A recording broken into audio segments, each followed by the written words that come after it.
The Submarine. The car continued to slice through the viridian greens of the forest around them. Philemon glared at the road behind them reflected in the rearview mirror. The tires of the vehicle left a distinctive track through the soft earth of the road. The car tires leave a pretty distinct track. And am I the only one who seems to have any motor vehicle at all throughout these last several towns? You don't want to lose your car, do you? No. But I also don't want to continue to be stalked by those bloodthirsty psychos. How long have you had this car? Philemon released a heavy sigh. For the same amount of time I've had the revolver on my hip. They were both with me when I first started this voyage, and have been my only companions and friends throughout. Until I met you, that is. Philemon saw her blue eyes gazing at him when he looked at her through the rearview mirror. There always seemed to be so much behind each of her gazes, some thought or emotion he couldn't pinpoint. He had to force his attention away from them so he could better pay attention to the road. We'll find something else to travel in, though. Don't worry. We just have to find another town first. I never worry when I'm with you.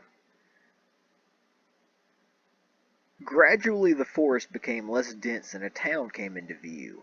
A sigh of relief passed between the two travelers as the car slowed. I guess now is the time to see if I can trade the car in for something else. Trading gasoline for oats by the look of things.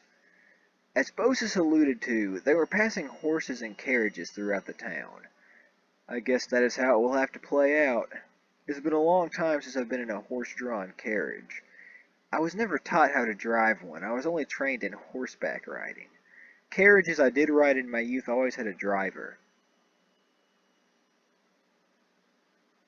As these thoughts passed through Philemon's mind, and his car came to a stop in the middle of the town, he noticed the stares of a group of people. As Philemon and Baucis got out from their car, a hush came between the three individuals, but their argument was still loud enough to hear from several yards away. It would be perfect for the project you have been working on, yes? Its technology does appear as if it would expedite the situation, yes. Wait! This also concerns the research I've been petitioning as well. Right, but Anne, it looks perfect for our chariot project. In fact, it looks as if it may just need to be replicated somehow. But, at least let me examine whatever the power mechanism is for it.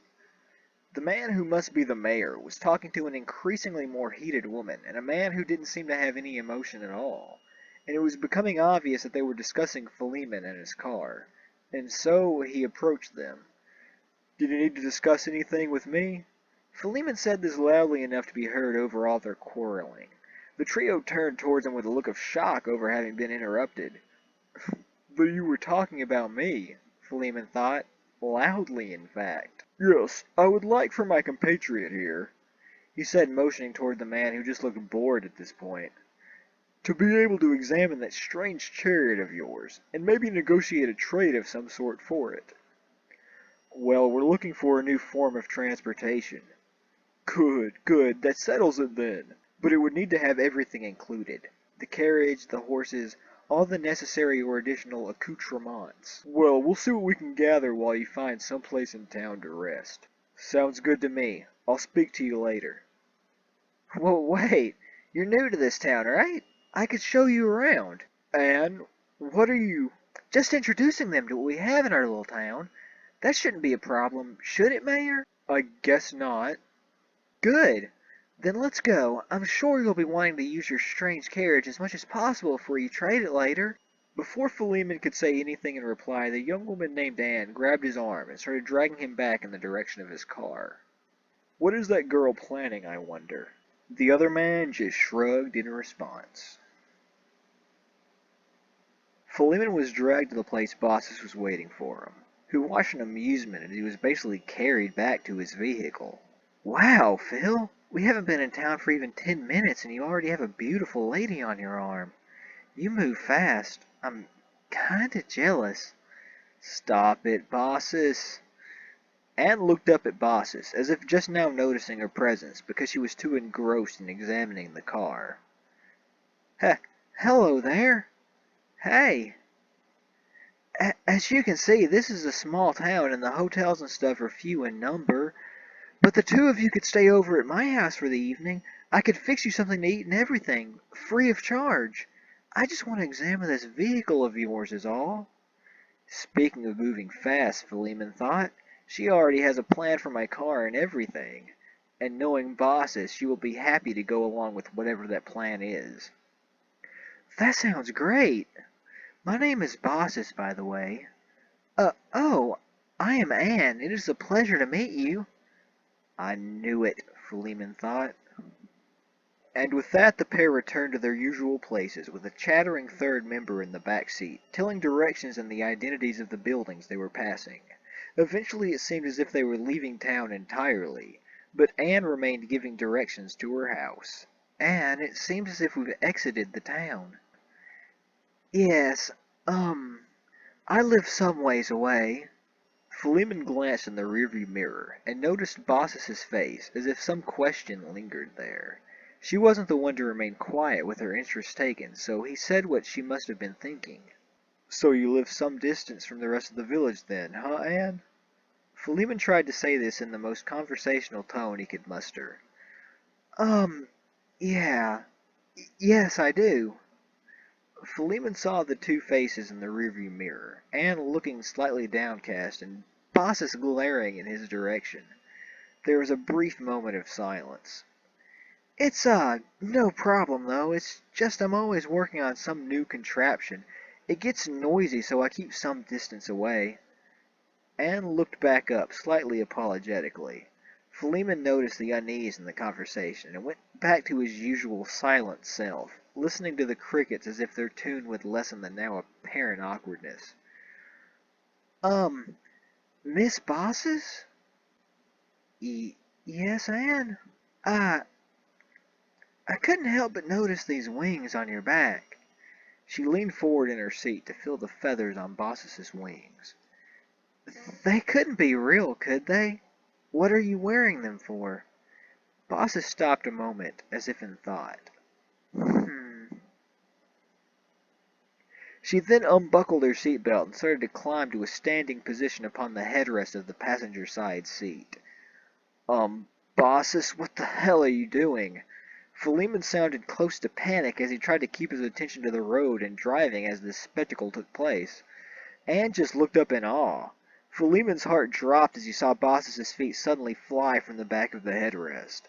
Anne jumped up and grabbed Baucis's hand in shock.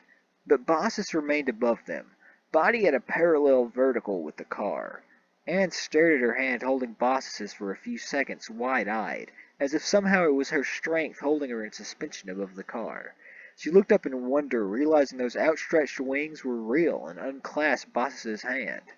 Baucis smiled down at them as she rose higher into the air. She chuckled as she saw Philemon's gaze break away from her, and he having to swerve to return to the center of the road. She sailed above the tree line and saw a small house and property cut out of the forest around it. She landed here, assuming it would be Anne's house. Philemon's heart was thudding as he drove along the forest path. He wondered to himself how not even a single day could have passed since his meeting with Baucis without her amazing him in some way. Mr. Philemon? What's with the Miss and Misters all of a sudden? Philemon thought to himself. Yes, Anne. You missed the turn for my house back there. Philemon sighed as he turned the car back around and more carefully listened to directions. The car found its way down a dirt road and in view of a house. When they did reach the house, Baucis was there in the driveway, smile beaming back at them. You were amazing, Baucis! Anne had leapt out of the car to greet her. Thanks, Anne. I don't really get many opportunities to fly around. It has the tendency to draw everyone's attention. Obviously, Philemon thought. But he had to admit he was just as awed as Anne at having seen her soar. I'm more interested in what you've been doing, though, Anne. What is this thing you are building here? Baucis said this motioning towards a large spheroid creation in the lawn. It was about the height of a person with an almost equal width. That's the, invention I have been working on. The wheels at the bottom are only to cart it out of the water. The propellers on the back are what would actually instigate forward momentum in the place where I'm trying to traverse. And where is that? Oh, Anne seemed hesitant to give an answer. Underwater? A vehicle that drives like our car but underwater? That's really cool, Anne. I thought so. That's why I was so interested in your vehicle. It's not a horse-driven vessel like what we have here. Whatever means of locomotion it has may be just what I need for my underwater explorer. And I have no real need for the horse and carriage I have. It isn't too far to walk to town, and I spend most of my time alone here anyway.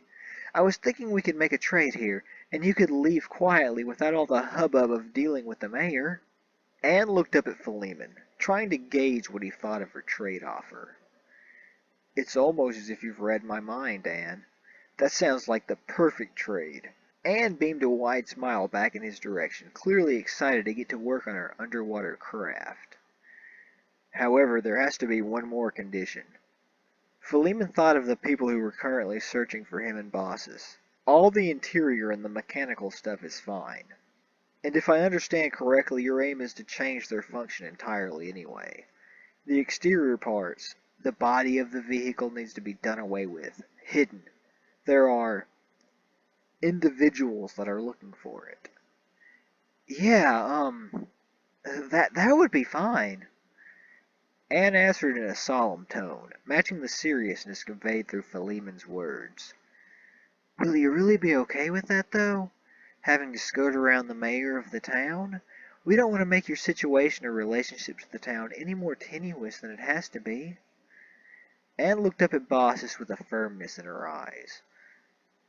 I know that there is always going to be things that I care about that other people are going to dismiss. But still, my goals are my own, and I want to see them come to fruition, and that is why I have to continue on with my work. Because they have no reason to care about my success. I know that if I find it, it will have been done through my own efforts. That means I can't back down at such an opportunity as this. I know that my dreams are no significance to anyone else, and so any push for their forwarding has to come from within, and then exacted in the best manner possible within personal talents for myself. Because I know the mayor doesn't care about underwater exploration for its own sake, because it doesn't, it doesn't make trade easier. It doesn't make for a more efficient or stylish method of moving goods across the land.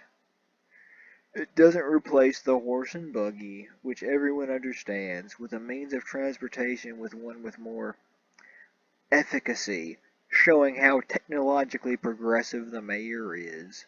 That is an interesting argument, but it appears as if I've beaten you to the draw this time. That's fine. The man began to laugh before continuing.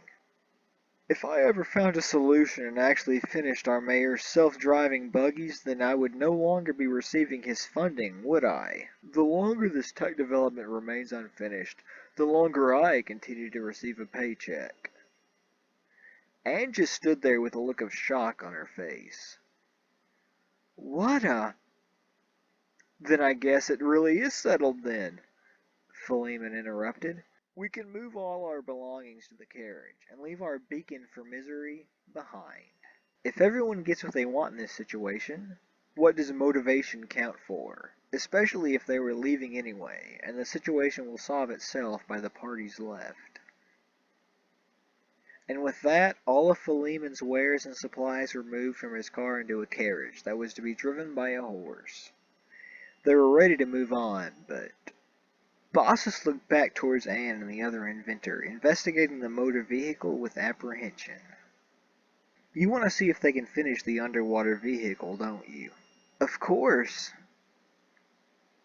Philemon and Baucis stayed, while Anne and the other inventor worked on her project. The idea for the engine is as follows. Firstly, it needs to move the propellers, facilitating forward motion. Secondly, I need to find a way to replace the CO2 with more oxygen in the hull as I breathe in.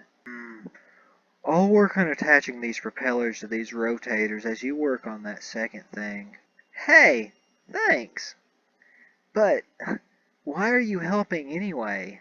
Well, I have to make at least some advances here to keep my government funding. This went on for some time before everyone moved inside for a quick meal, and Philemon and Baucis found rest for the night. The next morning the pair went back outside and saw the inventor motioning them towards the lake. When they stood next to him, he never said a word. He just motioned towards the bubbles rising from the center of the lake. In time, those bubbles were followed by the whole of the aquatic vehicle Anne had invented. And she jumped out of it back onto land with a huge smile on her face. Baucis ran to her and gave her a hug. Philemon and the other inventor shared a cheer of joviality with them, as the newly fashioned vehicle was brought once more to ground.